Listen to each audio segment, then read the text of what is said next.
Good to see you this afternoon, Rich. Well, first I want to ask you about Russia and Ukraine. It's the big international issue and, of course, something that people are talking about a lot here at home. From your understanding, what is the latest on the situation there? Well, it's very, very tense. As you well know, the news has reported it widely. The Russians are massed, well over 100,000 troops massed on the border with Ukraine, poised to invade, and the situation is very, very tense.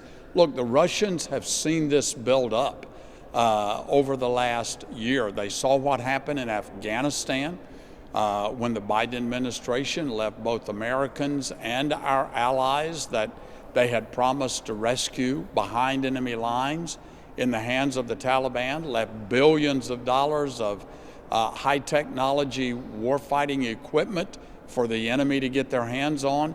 So the Russians are seeing this as a very weak moment in America, and they see this as an opportunity to seize, and that's exactly what they're doing. They've wanted the Ukraine for a long time. What would you do differently than the current administration is doing?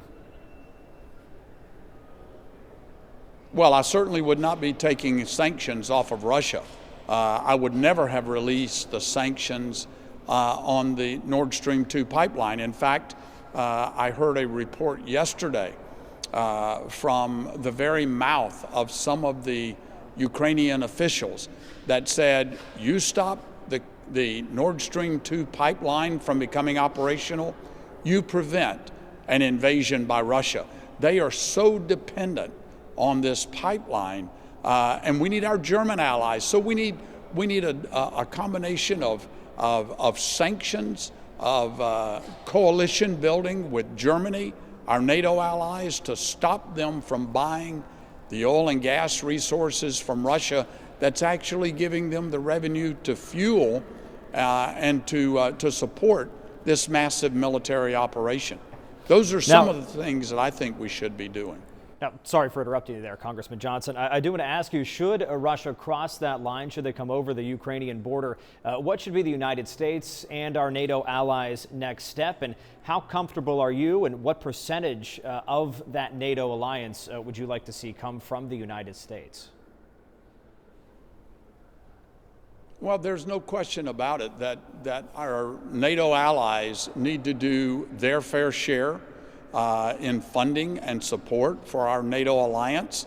I think we're a long, long way from talking about boots on the ground. We're not anywhere close to that yet. The American people certainly don't have the appetite for going back into a conflict on the other side of the world. But I can tell you there's a way to avoid all of this. I just outlined some of those ways. The time to be tough with the Russians is up front. Don't wait until they invade.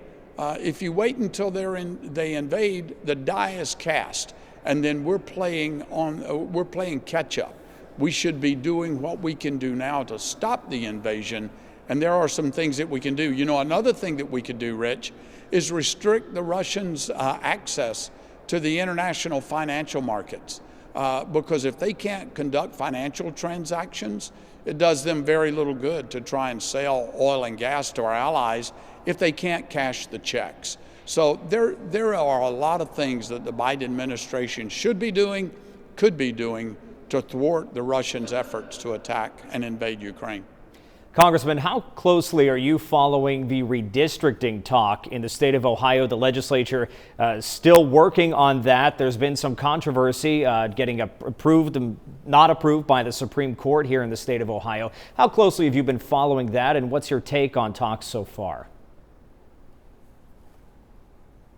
Well, obviously I'm following it closely because I'm anxiously waiting the definition of those congressional district lines so that I can get on about the business of filing for re-election, because I definitely plan to run for a re-election this November. You know, I don't have a seat at the table, Rich. This is out of my hands. This is under our Constitution, under the laws of Ohio. This is a process that is handled by the state legislature. or by the Redistricting Commission, and obviously now with input from the court. But needless to say, the clock is ticking and we're running out of time, and it's time for the courts and the legislature and the Redistricting Commission to come together and let's get this resolved so that our primary can happen on May 3rd as planned. Now, you don't have a seat at the table in terms of voting, but have you reached out to some of the lawmakers who are on that commission, who are working on that? Well, I've reached out to find out what their schedule is. Absolutely, I've done that because I want to know when they're going to give us the go-ahead. But again, like I said, at the end of the day, it's not my decision. Rightfully so, that decision belongs with the state legislatures. That's what the Constitution says. And I support and defend the Constitution, Rich, and that's where the responsibility lies. Former but President, I think it's a safe bet that regardless of how this works out, Rich, I think there's a very, very good chance that I'm going to be representing Jefferson County in the 6th District of Ohio for a long time. Former President Trump a couple days ago said that if reelected, he would have to take a look at the people convicted in the January 6th insurrection and potentially issue pardons if need be. Is that something that you're in favor of, pardoning those convicted, at least some of them convicted on January 6th? How would you approach that? Well, I'm not going to get into the hypothetical of what a future President Trump might or might not do.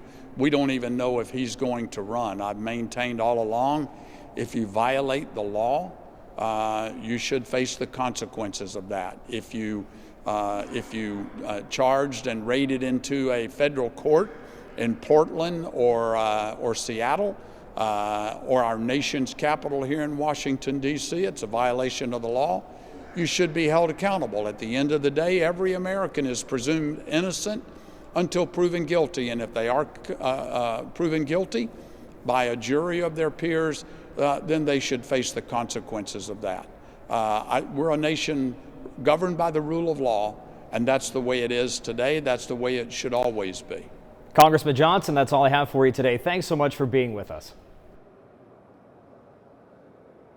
All right. Thanks a lot, buddy.